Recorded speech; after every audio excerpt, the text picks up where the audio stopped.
सभी किसान भाइयों को नमस्कार। स्वागत है हमारे इस फेसबुक लाइव सीरीज सेशन में। जैसा कि आप जानते हैं, हम अपने चौथे हफ्ते की ओर अग्रसर हो चुके हैं और हमने ये जो लाइव सीरीज सेशन घोर लॉकडाउन के समय शुरू किया था, इसी लक्ष्य को मद्देनजर रखते हुए कि कोई भी चैलेंजेस, कोई भी आपदा आ जाए, हमारे अन्नदाता भाइयों को जानकारी की अभाव न हो पाए, उन्हें जानकारी से वंचित न रखा पाए, साथ ही साथ कृषि एवं उनसे जुड़े हैं सभी जो कार्य हैं उनमें कोई बाधा ना पड़े। इसी को मद्देनजर रखते हुए प्रतिदिन हम एक नए विषय पे, नए ज्वलंतशील मुद्दे पे चर्चा करते हैं एक नए विशेषज्ञ के साथ, और ये सुनिश्चित करते हैं कि जो भी जानकारी हम इस 1 घंटे में आपसे साझा करते हैं, ये आने वाले समय में आपकी खेती एवं उससे जुड़े हुए कार्य में आपके लिए लाभान्वित होंगे। जी हाँ, आज का जो विषय है उसके बारे में मैं आपको बता दूं कि आज हम मुख्यतः किस विषय पे बात करेंगे।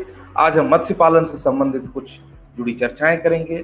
जी हाँ, आज का हमारा विषय होगा मत्स्य पालन द्वारा उद्यमिता एवं आय सृजन। इस विषय को चर्चा करने के लिए जो आज के हमारे विशेषज्ञ हैं, एक्सपर्ट हैं, उनका तारुफ मैं आपसे करवा देना चाहता हूँ। हमारे आज के जो एक्सपर्ट हैं वह प्रोफेसर एवं HOD, head of the department, college of fishery sciences, Centurion University में रह चुके हैं। Central institutes of fresh water aquaculture CIFA Bhubaneswar, जो कि भारत में सबसे उच्च स्तरीय मत्स्य पालन में शोध करने वाला रिसर्च ऑर्गेनाइजेशन है, शोध संस्थान है, उसमें ये एक वरिष्ठ शोधकर्ता रह चुके हैं, रिसर्च फेलो जिसे हम कह सकते हैं। खारा जल मत्स्य पालन में भी ये जो है वरिष्ठ शोधकर्ता रह चुके हैं।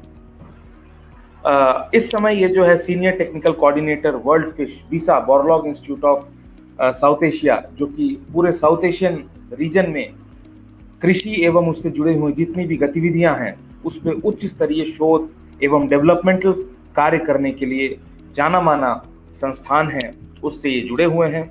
इन्होंने कई जो है ट्रेनिंग्स दिए हुए हैं इनके पब्लिकेशन से, तथा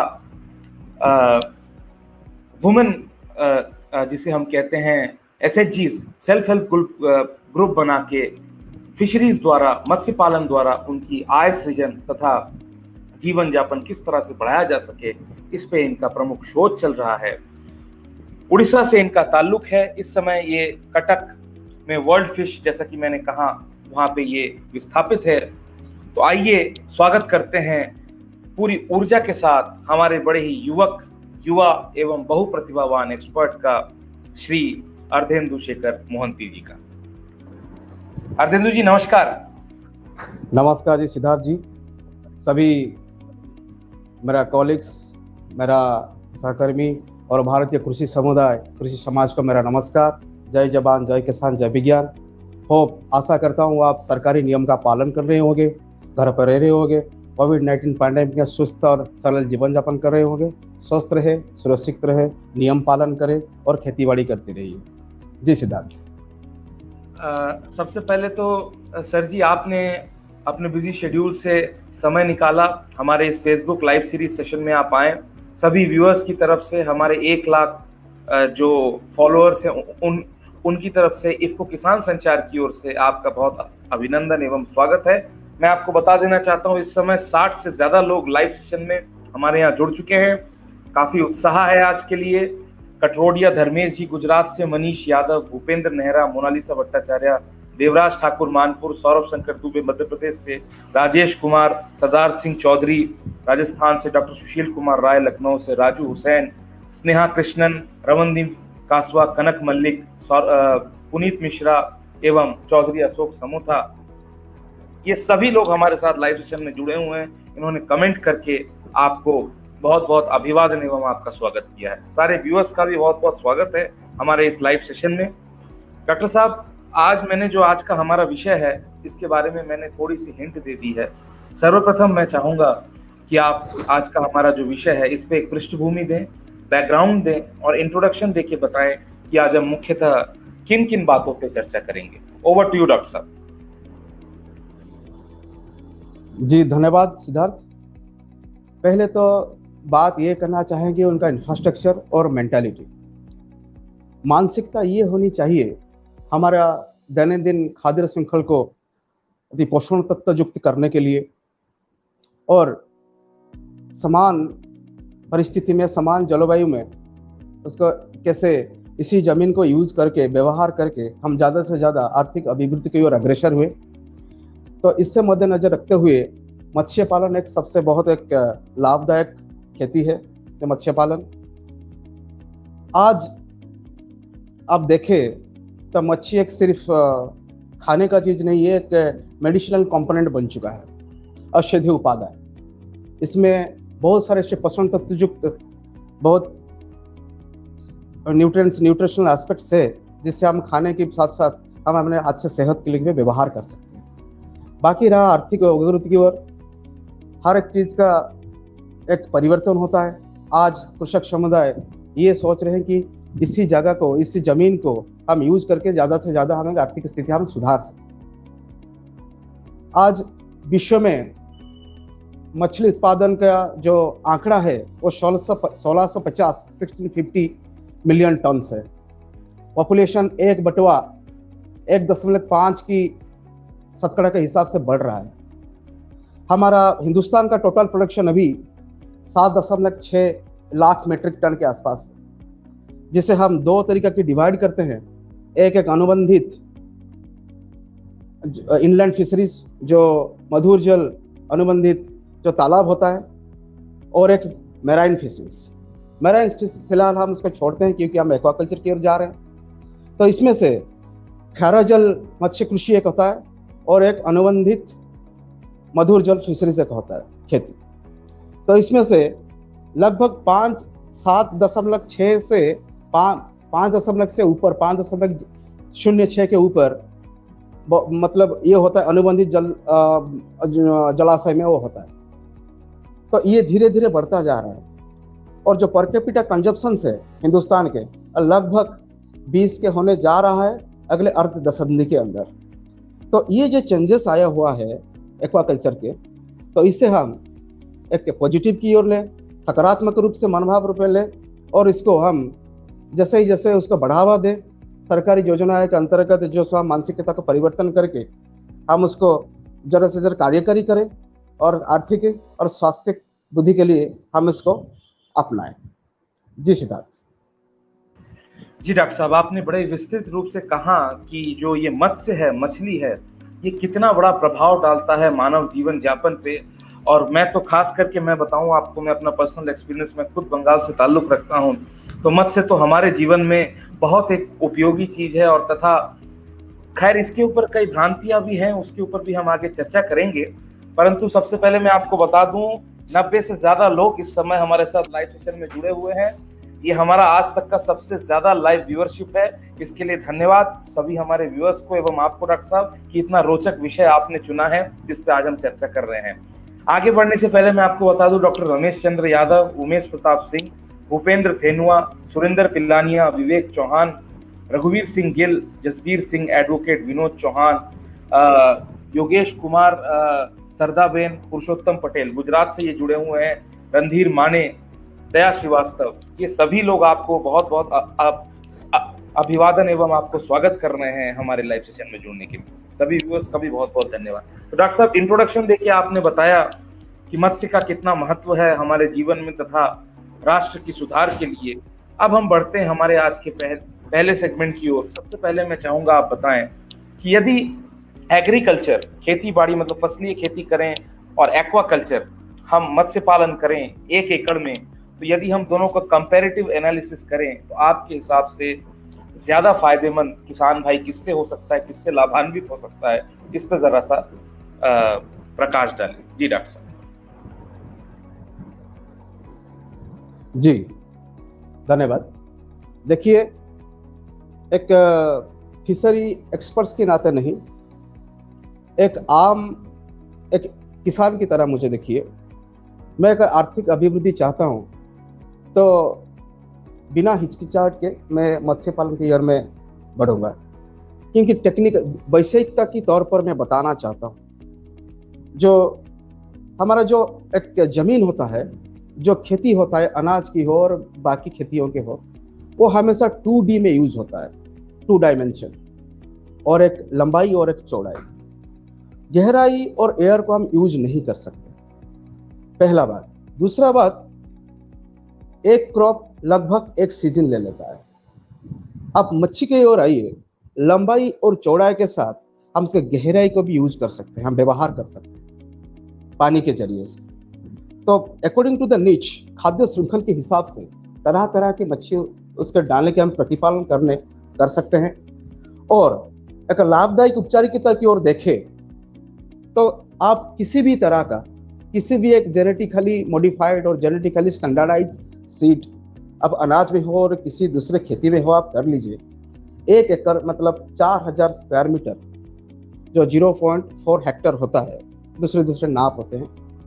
आप बढ़ के आप 35 से 50 हजार तक आप मैक्सिमम इन इंडिया सर्वाधिक इतना ही लाभ आप कमा सकते हैं एक क्रॉप में।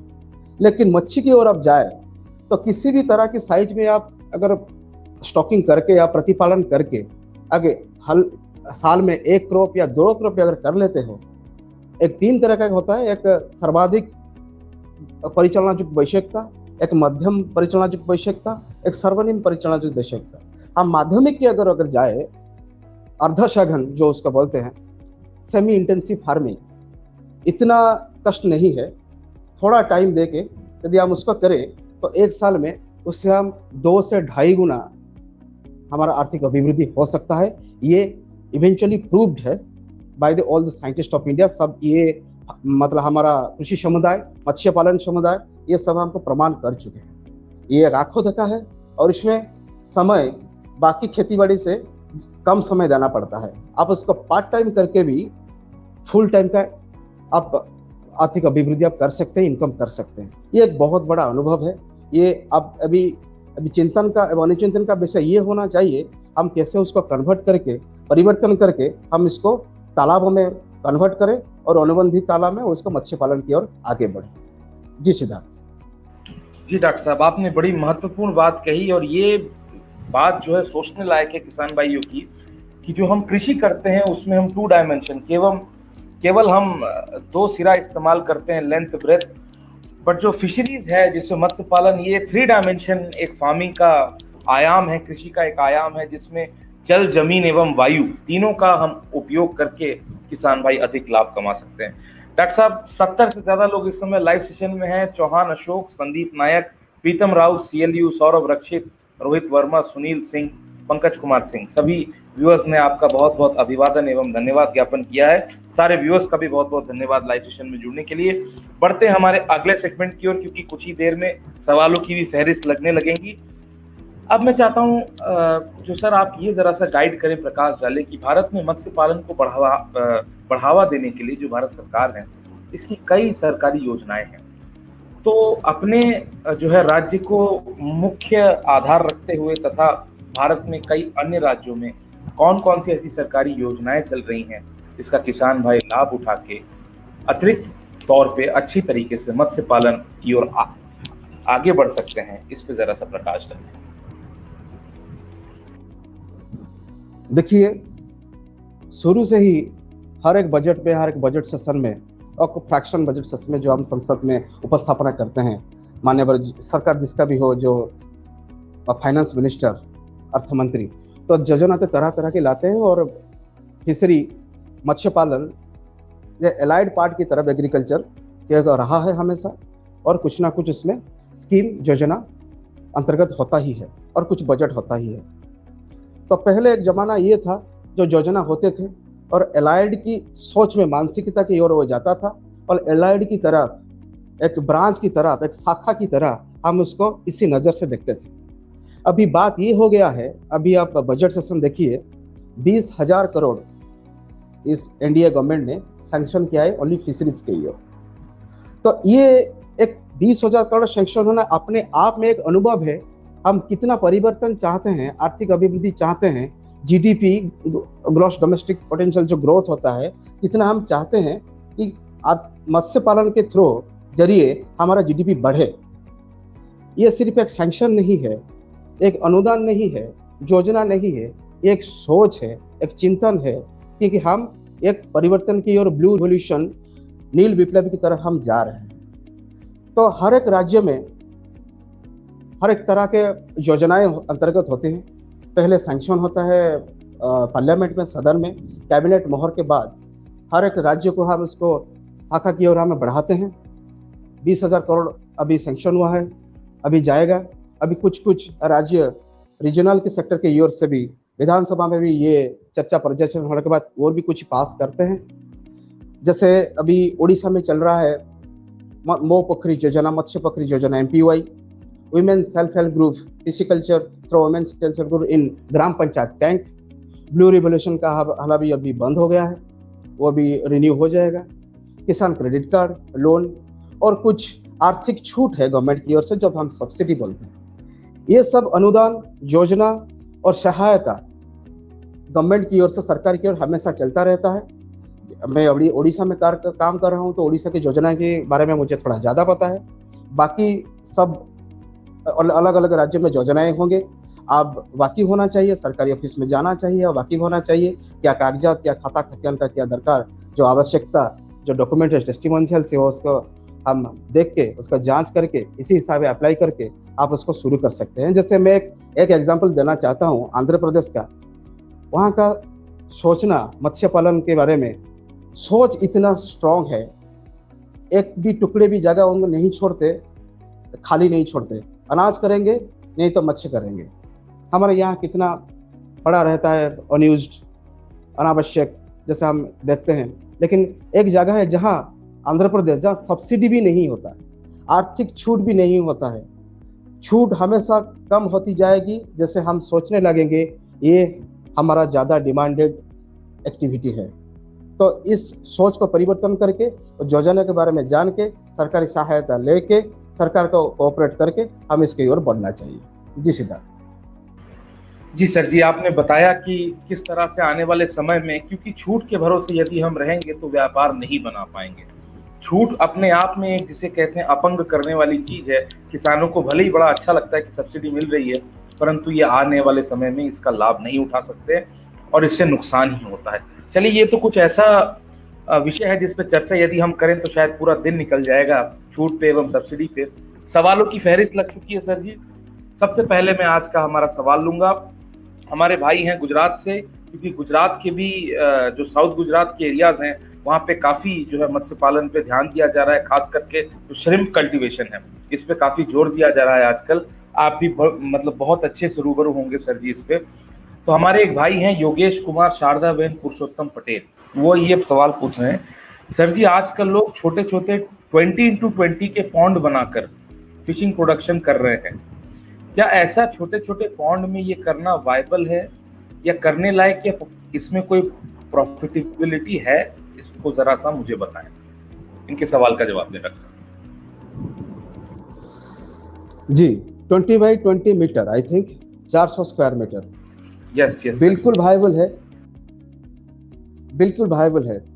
क्योंकि देखिए, हमको डिमांड के हिसाब से, मार्केट डिमांड के हिसाब से, अगर हम जीव जो स्पेसिस बोलते हैं, एनिमल बोलते हैं, उसको हम अगर सही तरीके से चुने।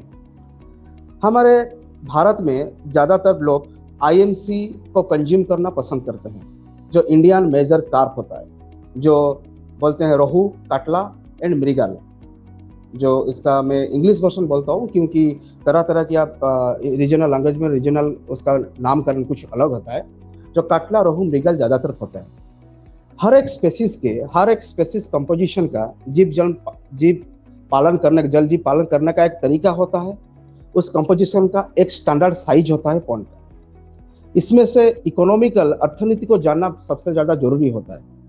20x20 में अगर आप IMC करेंगे तो ज़्यादा गहराई को आप जा भी नहीं सकते, क्योंकि थोड़ा ऑक्सीजन का इशू होगा, फोटोसिंथेसिस का इशू होगा, प्लैंक्टन प्रोडक्टिविटी का, प्राकृतिक खाद्य श्रृंखला का भी परिश्रम जो प्रॉब्लम होगा। तो इससे मध्य रखते हुए हर एक स्पेसिस के लिए हर एक नाप सही नहीं है। आप श्रिम्प फार्मर के बारे में बोले, यस, 20x20 में 400 स्क्वायर मीटर में श्रिम्प फार्मिंग बिल्कुल हो सकता है, क्योंकि श्रिम्प जो है वो 130 to 140 डेज, 130 से 140 दिन के अंदर आप उसका हार्वेस्ट कर सकते हो। इनपुट उसमें ज़्यादा है, रिटर्न उससे कहीं गुण ज़्यादा है। और एक स्पेसिस इंट्रोड्यूस हो रहा है जो आप श्रिम्प के बारे में बोले, उसका मार्केट डिमांड है, कंज्यूमर फेचिंग प्राइसेस है। तो इसी हिसाब से आप समाज के आवश्यकता के हिसाब से, मार्केट प्राइस के हिसाब से आप अगर स्पेसिस चूज करते हो और इसके हिसाब से अगर 20/20 आप चूज भी करते हो तो इस हिसाब से कोई दिक्कत नहीं है, बिल्कुल वायबल हो सकता है। इसके लिए आपको सटीक जो पानी का मात्रा, वाटर क्वालिटी पैरामीटर्स आपको मेंटेन करना पड़ेगा, सही तरीके से करें तो बिल्कुल वायबल हो सकता है। इन एडिशन टू दैट, उसके हिसाब से मैं और एक जोड़ूंगा, हमारा एक है नया स्पेसिस है जो जेनेटिकली इम्प्रूव्ड फार्म टिलापिया, उसको हम टिलापिया बोलते हैं। आप नेट में सर्च कर सकते हो उसके टिलापिया के बारे में, शायद आप जानते भी होंगे कुछ दूसरे नाम से। इसको अभी हम 20/20 में हम कर सकते हैं, गहराई तक भी हम जा सकते हैं। एक स्पेसिस नया इंट्रोड्यूस हुआ है, that's why I add this, लेकिन मैं उसको उसके भी जोड़ना चाहूंगा। अगर श्रिम्प से आप थक गए हो, अगर और भी छोटा आपके पास है, तो ये टिलापिया स्पेसिस जो है वो प्रोलिफिक ब्रीडर है। मतलब हम एनुअल ब्रीडर है, वो प्रोलिफिक ब्रीडर है। हाँ, वो एक साल में 3 बार ब्रीडिंग कर सकता है। उसका ग्रोथ रेट बहुत फास्ट है, मार्केट डिमांड बहुत ज्यादा है, प्राइस आईएमसी से, नॉर्मल मच्छी से, मार्केटेबल मच्छी से थोड़ा कम है, लेकिन इकोनॉमिकली वो बिल्कुल वायबल है। तो कुल मिला के बात यह है, जो जमीन के हिसाब से, नाप के हिसाब से जो वायबिलिटी की बात आता है, तब आता है condition apply if you are choosing the right species. अगर आप सही जल जीव आप चयन कर रहे हो तो बिल्कुल आप किसी भी तरह की तालाब के आप यूज कर सकते हैं। जी सिद्धार्थ। जी डॉक्टर साहब, आशा करते हैं योगेश कुमार जी, जैसा कि सर ने कहा कि आप जमीन के हिसाब से, जल की गहराई के हिसाब से, और सबसे प्रमुख बात है मार्केट की डिमांड के हिसाब से, क्योंकि विपणन की समस्या आती है, मार्केटिंग की समस्या आती है। आप मार्केट की डिमांड के हिसाब से यदि 20/20 में करते हैं, खास करके आपके गुजरात के, साउथ गुजरात के क्षेत्रों में, जैसे कि सर ने कहा कि ये टिलापिया या फिर श्रिम्प की यदि बात करें तो बिल्कुल वायबल है और काफी प्रॉफिटेबल है। इससे आय में आपको वृद्धि होगी। डॉक्टर साहब, अगले सेगमेंट की ओर बढ़ने से पहले मैं लूंगा एक और सवाल। दया श्रीवास्तव जी हैं जो कि कई किसानों के सवालों को सम्मिलित करके, इकट्ठा करके सवाल पूछते हैं, बड़े हमारे प्रबल व्यूअर हैं, प्रतिदिन हमारे साथ जुड़ते हैं। वो ये जानना चाहते हैं कि यदि कोई किसान मछली पालन की शुरुआत करना चाहता है तो उसे प्रमुख रूप से कौन कौन सी सावधानियां रखनी होगी एवं मिट्टी एवं पानी की क्या मानक होने चाहिए? जी डॉक्टर साहब। जी बिल्कुल, ये अपने आप में एक किताब है, एक सेशन में ये तो कंप्लीट नहीं हो सकता। ये एक परिचालना, वैश्विकता परिचालना अंतर्गत एक बहुत बड़ा सवाल है, जिसे मैं इस सेशन के अंदर मैं ब्रीफली आपको बताना चाहूँगा संक्षेप में। पहले तो नंबर 1, आपको जो अनुबंधित जो आपका बैंक है उसको आपको साफ करना पड़ेगा, और जो पेरीफेरी है, जो ज़्यादा बड़ा पेड़ ना रहे, क्योंकि एनवायरनमेंट को मद्दे रखना ज़्यादा जरूरी होता है। क्योंकि अगर उसको साफ सफाई नहीं करेंगे तो बहुत सारा प्रीडेटरी, शिकारी जो मच्छी और जीव जंतु अब रह सकता है, और जो बड़े पेड़ से जब पत्ता गिरेगा और ऑर्गेनिक लोड ज़्यादा आपको बढ़ा सकते हैं और बायोलॉजिकल ऑक्सीजन डिमांड हो सकता है, ऑक्सीजन घट सकता है। ये पहला बात है। दूसरी बात ये है, अगर नया पॉन्ड है तो कोई दिक्कत नहीं है, जो पुराना पॉन्ड है तो आपको टोटली वाटर आपको वैक्यूम करना पड़ेगा, टोटल डिस्चार्ज करना पड़ेगा, सन ड्राइंग करना पड़ेगा। बहुत सारे आपको जो शिकारी जो मछली है, कुछ शिकारी मछलियां है जैसे नोटोप्टेरस है, वालागाटू है, पाकू है, ये सब आपको निकालना पड़ेगा, क्योंकि ये सब रहने से आपका लाभदायक जो कमर्शियल इंपॉर्टेंट फिशेस है उसको हम कल्चर नहीं कर सकते, पालन नहीं कर सकते। उसके हिसाब से आपको पानी भरना पड़ेगा, सॉइल को फर्टिलाइज करना पड़ेगा, और सावधानी की ओर से आप बढ़े। आपका मेन सवाल था सावधानी की ओर, आपको उसको बाड़ फेंसिंग और क्रैप फेंसिंग दोनों करना पड़ेगा। जमीन पे नीचे मिनिमम 5 फीट के हाइट में, आपको 3 से 5 फीट के हाइट में आपको कुछ मेस देना पड़ेगा, जाल देना, नेट देना पड़ेगा, लेकिन छोटा छोटा जो उसका मेस साइज छोटा होना चाहिए, और एक ऊपर 2 पोल बांध के सही नाप में आपको ऊपर का बाड़ फेंसिंग देना पड़ेगा। लेकिन बाड़ फेंसिंग एक बहुत जरूरी बायो सिक्योरिटी है, क्योंकि ये ऊपर से किसी भी तरीके के मच्छी को जो उसको उड़ा के ले जा सकते हैं, जो बर्ड्स होते हैं। ये सावधानी रखना जरूरी है। और जो जल का जो मात्रा होना चाहिए, पहला बहुत सारे मात्रा है, जैसा पीएच है, ऑक्सीजन है, टेम्परेचर है, अल्कलिनिटी है, एमोनिया है, ये सब हार्डनेस है।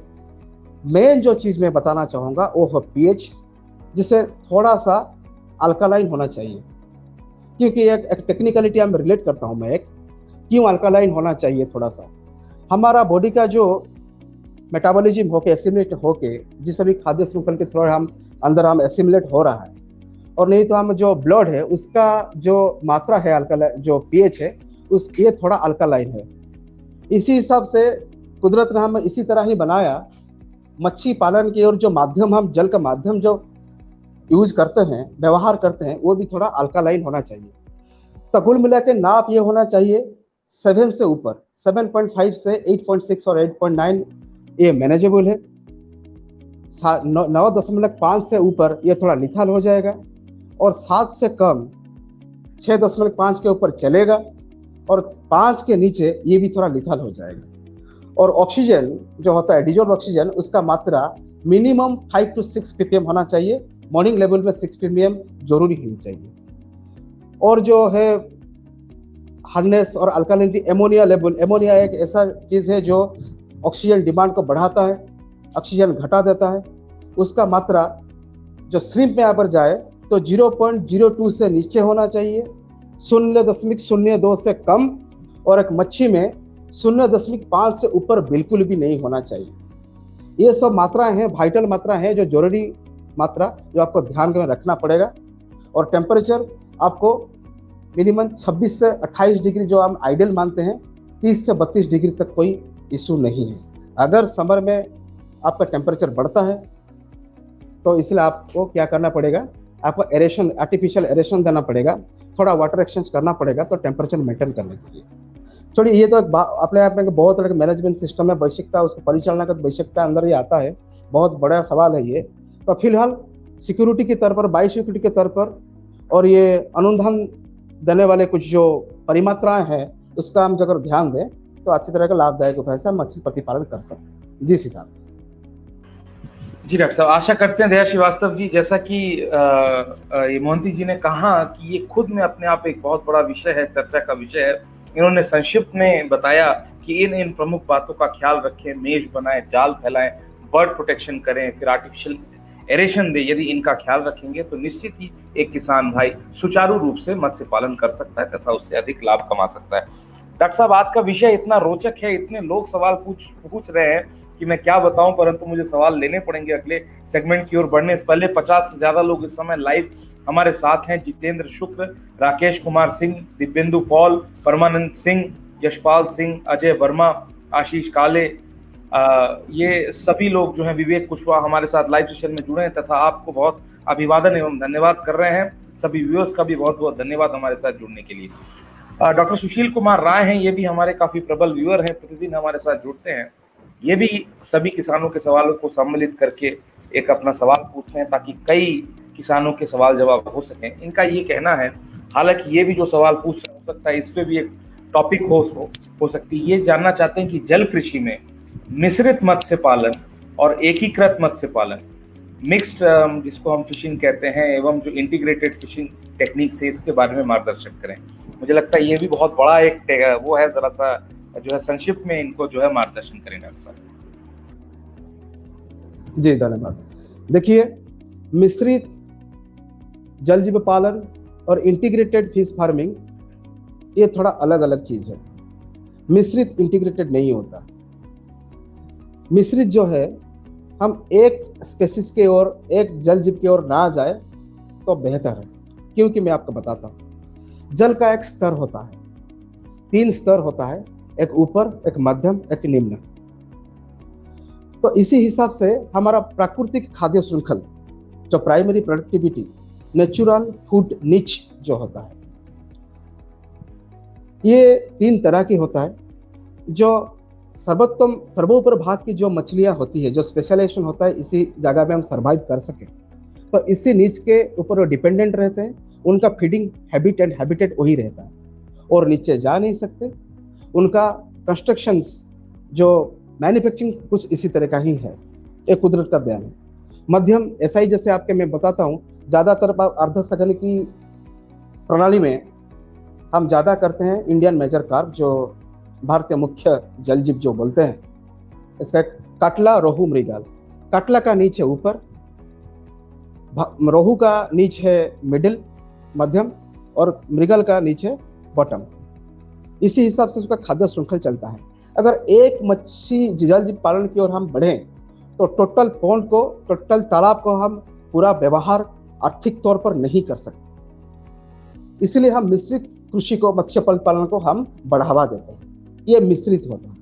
इसके लिए आप ऐड भी कर सकते हो, उसके जुड़ सकते हो। कुछ मैक्रोफिकम रोजनबर्ग की जो झींगा होता है, फ्रेश वाटर झींगा, मधुर जल झींगा जोड़ सकते हो। और कई तरह का ग्रास कार्प है, सिल्वर कार्प है, जो ये मैक्रो और माइक्रो वेजिटेशंस को लेके उसको हैबिट के तौर पर व्यवहार करके वो बढ़ सकते हैं। ये होता है मिश्रित। इंटीग्रेटेड कुछ अलग होता है। इंटीग्रेटेड होता है इसके साथ कोई दूसरा जोड़ना। इंटीग्रेटेड एक टेक्निकलिटी के तौर पर, बेसिक के तौर पर मैं अगर कहूँ, ये एक टाइप है, एक अंडरस्टैंडिंग है, एक सिम्बायोसिस है। जैसे एक का फिकस रेसिड्यूज दूसरे के लिए वो इनपुट हो सकता है। इसलिए दो तरीका है कि फिश कम लाइफ, फिश कम प्लांट। जैसे हम पेडी कर सकते हैं, मशरूम कर सकते हैं, अनाज भी कर सकते हैं एक्सटेंसिव के ईयर। और अगर चले लाइफ की तरफ चले तो पोल्ट्री कर सकते हैं, डायरी कर सकते हैं, डॉकरी कर सकते हैं, गोटेरी कर सकते हैं। तो उनका जो फिकस होता है, जिसका हम पोल्ट्री मान लीजिए, उसमें फास्फोरस ज़्यादा होता है। उसका फिकस को हम पॉन्ड फर्टिलाइजेशंस में, ग्राउंड जो हम सॉइल फर्टिलिटी में हम यूज़ कर सकते हैं। जैसे हम डायरी की ओर चले, उसका जो यूरिन होता है उसमें यूरिया होता है, उसका हम डाइल्यूट करके हम उसको यूरिया की मात्रा भी हम बढ़ा सकते हैं। तो ये होता है कुछ फायदा, जिसका हम स्ट्रॉ और है भी यूज कर सकते हैं। अगर हम अनाज की ओर भी चले, गन्ने की ओर भी चले, उसका भी हो सकता है। मस्टर्ड की ओर चले, उसका भी एमओसी और उसका कुछ खाद भी उसका यूज हो सकता है। लेकिन ये एक बहुत बड़ा फायदा है। मिश्रित अलग चीज है, मच्छी की ओर उसके कॉम्बिनेशन में कैसे कॉम्बिनेशन लाया जाए। इंटीग्रेटेड एक अलग होता है, कौन सा जीव, कौन सा प्लांट, कौन सा खेती हम करने से, उसके साथ जोड़ने से इसी एग्रोक्लाइमेटिक क्लाइमेट जोन में हमको ज्यादा फायदा हो सकता है। ये सोचना बड़ी जरूरी बात है। जी सिद्धार्थ। जी डॉक्टर साहब, आशा करते हैं डॉक्टर सुशील कुमार राय, जैसे कि डॉक्टर साहब ने कहा कि मिश्रित खेती तथा इंटीग्रेटेड फिश फार्मिंग दो अलग अलग एक आयाम है, दो अलग अलग विषय हैं और दोनों की अपनी खुद की महत्वता है। आशा करते हैं आपको आपके सवाल का उचित जवाब मिल गया है। जितेंद्र शुक्ला जी, अजय वर्मा जी, मोनालिसा भट्टाचार्य जी, सभी लोगों के भी और सवाल है, मैं इनके भी सवाल में लूंगा, परंतु अपने अगले सेगमेंट की बात। मोहित खुराना, विवेक कुशवाहा तथा प्रीतम पांडा, ये सभी हमारे साथ जुड़ चुके हैं एवं इन्होंने आपको बहुत बहुत अभिवादन एवं धन्यवाद दिया है लाइव सेशन में जुड़ने के लिए। सारे व्यूअर्स का भी बहुत बहुत धन्यवाद।